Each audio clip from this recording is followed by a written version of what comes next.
Hi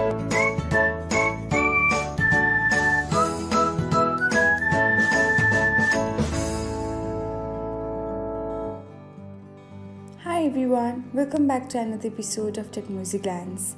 In this video, I'm going to guide you through how you can view the history of scanned barcode of food on Snapchat. So, let's get started. Watch till the end and don't forget to subscribe to Technologyglance by hitting the subscribe button and press the bell icon so that you'll never miss another update. Without further ado, let's get started. First of all, open the Snapchat app on your device.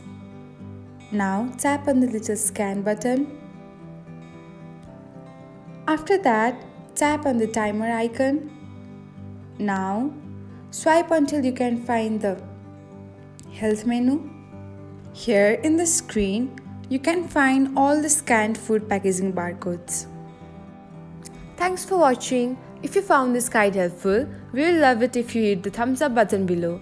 We upload great new tech tutorials like this one every day. So, don't forget to subscribe to our channel and hit the bell icon to get an update as soon as we post a video.